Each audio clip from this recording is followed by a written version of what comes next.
Tiene la palabra, presidente. Muchas gracias, querido Danilo, siempre tan generoso para conmigo. En realidad entrego el mando el 24 de mayo y no se imaginan con qué ansiedad y felicidad espero el 25 de mayo. En todo caso, muchas gracias por recibirnos en tu querida República Dominicana. Felicitaciones por la extraordinaria acogida y organización de esta cumbre. Te pido disculpas porque me voy a pasar un par de minutos en mi intervención. Le he tratado de acotar lo más posible, pero ya no pude más y creo que son ideas importantes que tengo que transmitir.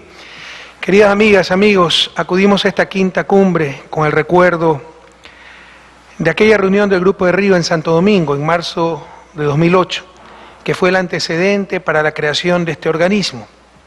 Esa vez, en medio de una profunda división entre países hermanos, demostramos al mundo que no necesitábamos acudir a la OEA para resolver nuestras diferencias.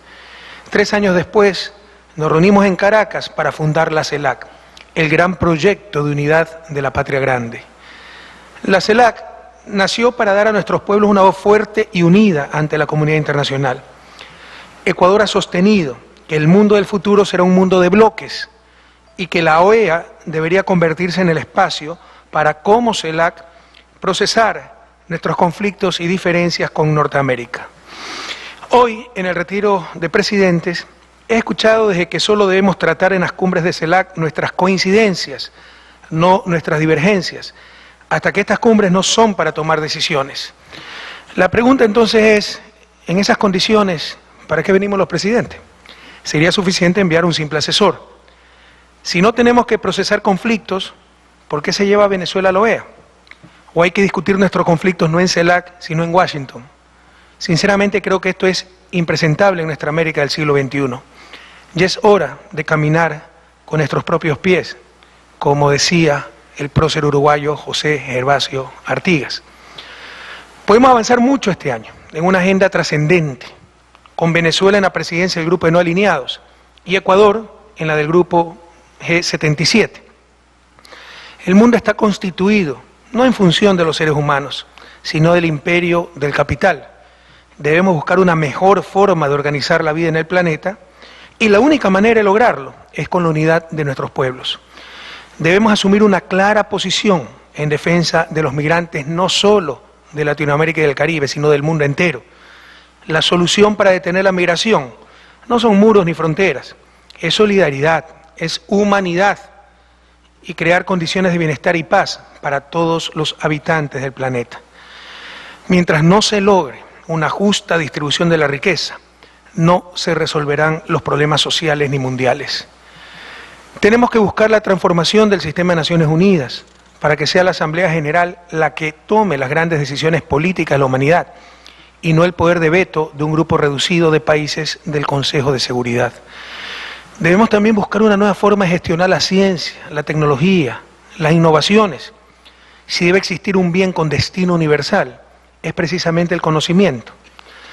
Por otro lado, la emergencia ecológica planetaria demanda acuerdos vinculantes, pero es necesario ir más allá y realizar la Declaración Universal de los Derechos de la Naturaleza, así como crear la Corte Internacional de Justicia Ambiental, que debería sancionar los atentados contra los derechos de la naturaleza y establecer las obligaciones en cuanto a deuda ecológica y consumo de bienes ambientales.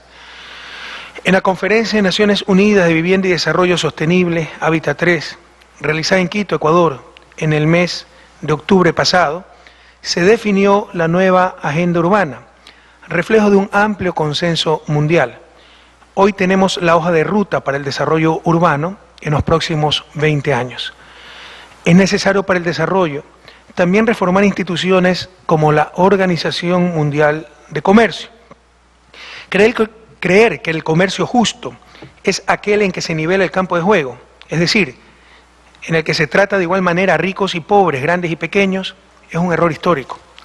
La OMC también impone restricciones para que un país pueda regular la inversión extranjera, la cual, mal manejada, puede destruir naciones enteras. Pensar que cuanto más pronto y más tratados de libre comercio se firmen, más rápido llegará el desarrollo, es algo más cercano a la fe que a la ciencia o a la historia. Satanizar el proteccionismo, entendido como el mantenimiento de adecuadas políticas nacionales de fomento productivo y la protección a la industria infantil y a los pequeños productores, es renunciar a la fórmula con la que prácticamente todos los países se han desarrollado. Nadie niega la necesidad de comercio, querido Raúl Sendic, eso se llama autarquía, no proteccionismo. Este último busca una inserción inteligente en el mercado mundial, para no condenarnos eternamente a ser economías primario exportadoras. Nadie niega el mercado, pero debemos buscar sociedades con mercado y no de mercado, donde vidas, derechos y la propia sociedad se convierten en una mercancía más. Y no podemos invertir por no tener productividad, y no tenemos productividad por no poder invertir. Es el cuello de botella que se supera con adecuado financiamiento para el desarrollo. Tratar de arreglar las instituciones de Bretton Woods que tanto daño nos han hecho no tiene sentido para los países del sur. Debemos construir nuestra propia arquitectura financiera para que nuestro ahorro se quede en la región. También debemos buscar un instrumento vinculante para sancionar a empresas transnacionales cuando vulneren los derechos humanos y de la naturaleza. Separados, serán las transnacionales las que nos impongan las condiciones. Unidos, seremos nosotros los que impondremos las condiciones al capital transnacional. Debemos declarar una lucha frontal contra los paraísos fiscales, la expresión extrema del capitalismo sin rostro, sin responsabilidad, sin transparencia, sin patria. Nadie acude a ellos para transparentar cuentas. Y aunque la evasión y la ilusión afectan a todos los países, los más perjudicados somos las naciones pobres y las economías en desarrollo. Finalmente, debemos hacer un compromiso radical con la democracia, entendida como el gobierno del pueblo para el pueblo. Para una democracia real, la igualdad de oportunidades y la noción de meritocracia deben ser esenciales. De hecho, es la diferencia entre democracia y aristocracia. Todavía en nuestra América, muy pocos nacen en cuna de oro y demasiados nacen sin cuna. Las grandes desigualdades han creado democracias restringidas o abiertamente ficticias, en las que parecería ser que la soberanía radica en el capital y no en el pueblo. Debemos evitar democracias mercantiles, donde el dominio de la entelequia del mercado es tal que incluso la calidad de la democracia frecuentemente se mide por la cantidad de mercado. Debemos evitar las democracias mediatizadas, donde los medios de comunicación sustituyen el Estado de Derecho por el Estado de opinión. Debemos evitar las democracias ONGizadas, pobre traductor de ONGs, ¿no? NGO, donde los hacedores de política pública son supuestos representantes de la sociedad civil y burocracias internacionales. No hay nada más peligroso para la democracia que actores políticos sin responsabilidad política.